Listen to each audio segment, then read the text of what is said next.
It is very colourful, flashy. It's extremely racy. I feel like that's a very important thing because I feel like someone's granny is going to sit down and have a heart attack. Oh. You know, or if she's going to watch it, make sure she's had a lot of Baileys. Because it's based on romance novels. Yeah. So a lot of things sort of happen. And once they start shagging, there's no stopping. What? You've seen it. So there's one episode that's just the sort of shagging episode. I mean, so much. I'm going to tell my mum that the Netflix is broken just for that one. I'm like, that just won't play, and I don't know why. But yeah, it's made by Shondaland, who made Grey's Anatomy and Scandal, and I auditioned for it, and I sort of didn't think I would ever get it. So I did one audition and thought, well, that'll be something I'll never hear about and see on Netflix and get really annoyed I didn't get it. And I got a call after the first audition offering me the part. And I played someone called Penelope Featherington, which is very difficult to say fast. Now, your accent there is great. And Derry girls, yeah. I mean, there's a whole range of accents. Yours is really good. Oh, thank you. Would you say there's a whole range of accent in Derry girls? There are quite a few Derry accents in Derry girls, I would say. Yeah. But now, do you have a trick to get into it, do you? Yeah, absolutely. So when I was preparing, I didn't know a Derry accent first off, and then I thought, who do I know? And then I thought, oh, Nadine from Girls Aloud is extremely Derry.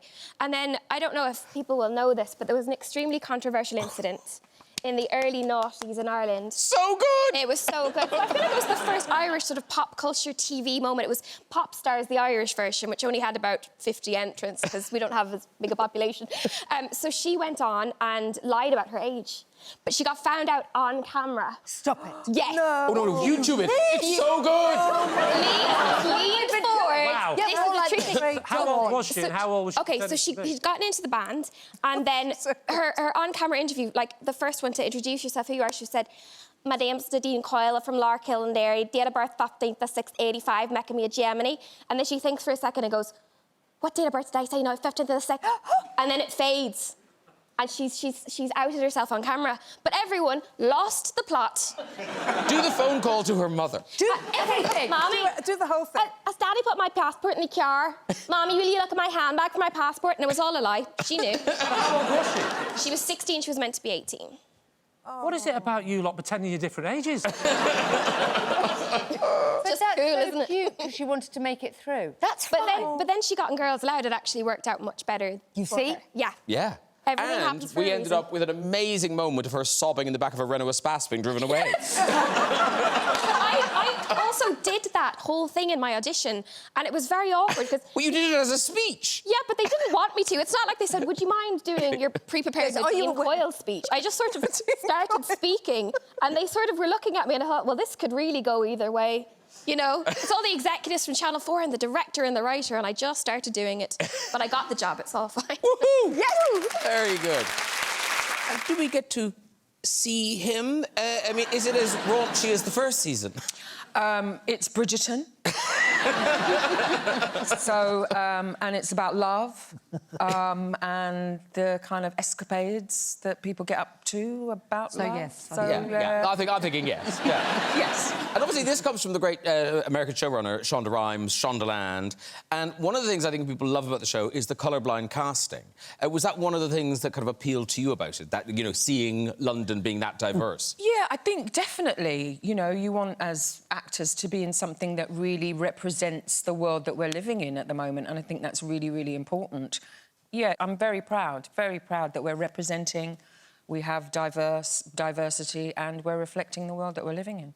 And I think I read a thing you said in an interview I really liked, that you said normally when you get a part, you're kind of leaning into your dad, and this is the first time you're leaning into your mom. Yeah, absolutely. I mean, you know, I've played the kind of stereotypical black characters. Nothing wrong with that. Very proud to do that.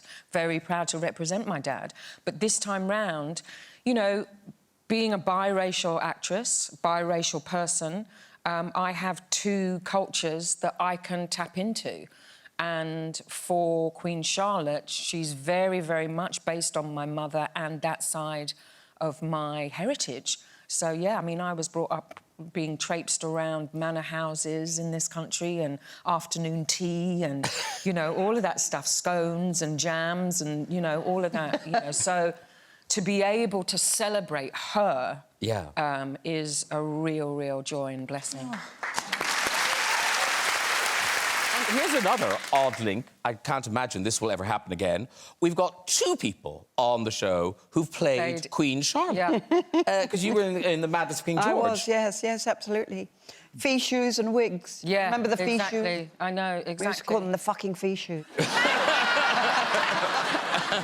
And if we see Helen again as there you are. Now, you look fabulous there. Very good wig. There's the fichu. Fichu. There's the lacy thing. And your It's a wig. thing. I feel like Netflix have invested more in the wigs. I mean,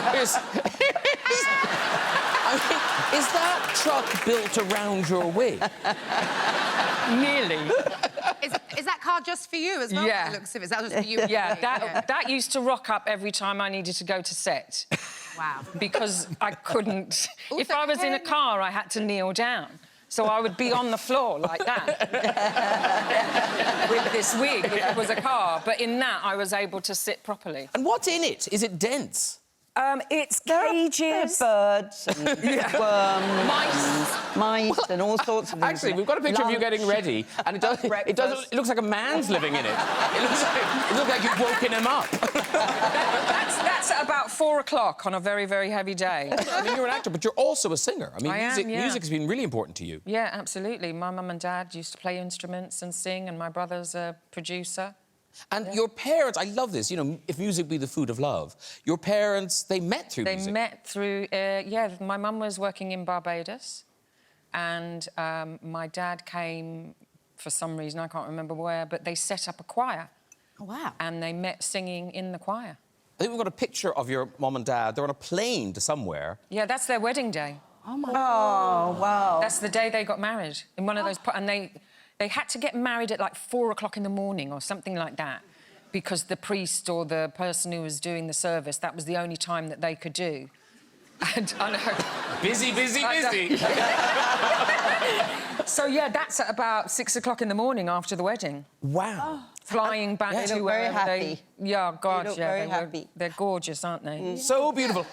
Nicola Coughlan, Yeah. talking of romantic gestures, you, I mean, you were obviously very young. Now, you loved a boy. Yes. And he lived in Cork, was it? Yes, he did live in Cork. I'm mortified because he's going to know exactly who I'm talking about.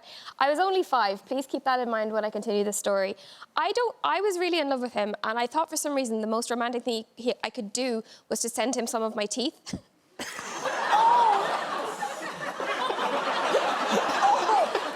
You'll never look at me the same, will you?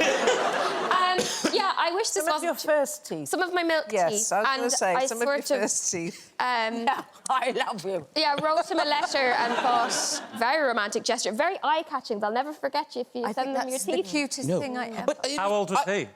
Also 5. 5. I feel or like- was he 36? Who knows? Who knows? I feel like he'd have thought somebody had kidnapped you and it was a ransom note. Yeah. Please, Mummy, help us save Nicola. Or that he was something, the tooth fairy. I really couldn't tell you. It was just an I've mellowed out since then, thankfully. Claudia